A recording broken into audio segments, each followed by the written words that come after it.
আসসালামু আলাইকুম ভিউয়ার্স, সবাই কেমন আছেন? আশা করি ভালো আছেন। তো ছাদ বাগানে চলে আসলাম। ছাদ বাগানে এখন আর আগের মতো ওঠা হয় না, অসুস্থ থাকি, তারপরে বৃষ্টি থাকে। তো এই যে আজকে আবার বৃষ্টি কম, গাছগুলো শুকিয়ে গেছে, ফুল শুকিয়ে গেছে। গাছকে যারা ভালোবাসে আসলে গাছ থেকে দূরে থাকতে পারে না।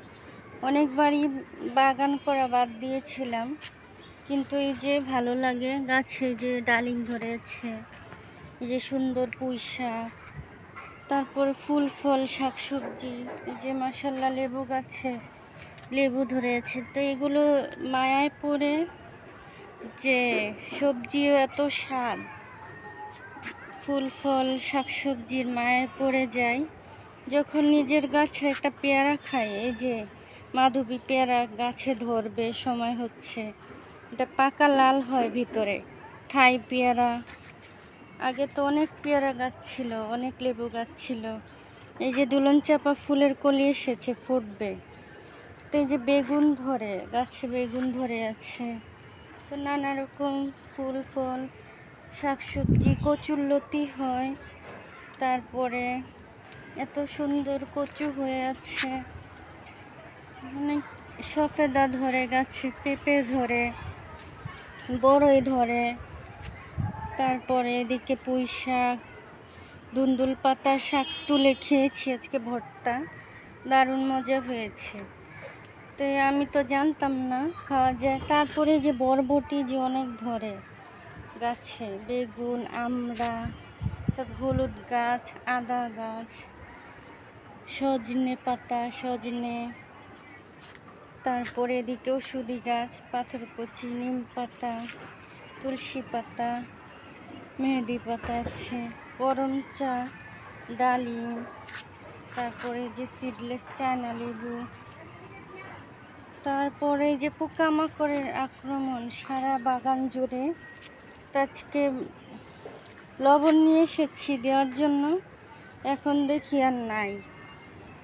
তো কালকে আমি ভাবছিলাম যে আজকে যদি এগুলা না সরে, তাহলে আমি লবণ দিয়ে দিব মারার জন্য। আসলে আমি পোকা মারতে খুব কষ্ট লাগে, সব কিছু তো আল্লাহ পাক সৃষ্টি করেছেন, আমার খুবই খারাপ লাগে।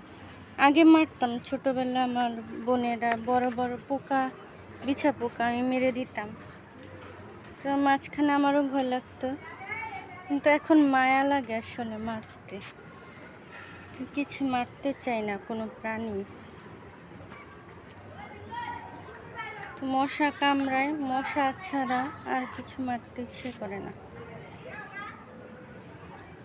তো ঠিকই আল্লাহর রহমত, এসে দেখি পোকা একদমই নাই, কমে গেছে। এখানে এত পোকা ছিল, তো আমার বড় বোন তো উঠে এসে দেখে মানে এমন দৌড় দিয়েছিল, গতকালকে এসেছিল, চলে গেছে।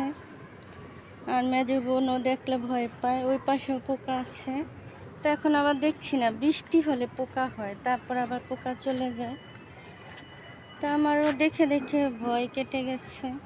আর এগুলো তেমন ক্ষতিকারক না, বর্ষাকালে হয়, তারপরে আর শীতকালে সব মরে যায়। তারপরে এই হলো অবস্থা। বাগানে না এসে পারা যায় না, আমারও ভালো লাগে না। একদিন যদি বাগানে না আসি, বাগানের জন্য মন পড়ে থাকে, খারাপ লাগে আমারও। এই যে এখানে হয়েছে, এই যে সুন্দর একটা চিচিঙ্গা গাছ হয়েছে, তো গাছটা তো ধরবে চিচিঙ্গা। আর এদিকেও নানা রকম শাকসবজি ফলমূল হয়েছে। তো এদিকে আঙুর গাছ আছে, বেয়েছে। আর এদিকে তো পেস্তা আলু নতুন হয়েছে, এই যে কি সুন্দর নতুন হয়েছে, মাটির নিচেও হয়, উপরের গাছেও হয়েছে। তো সবাই ভালো থাকবেন, ভালো লাগলে সাবস্ক্রাইব করে পাশে থাকবেন। আল্লাহ হাফেজ।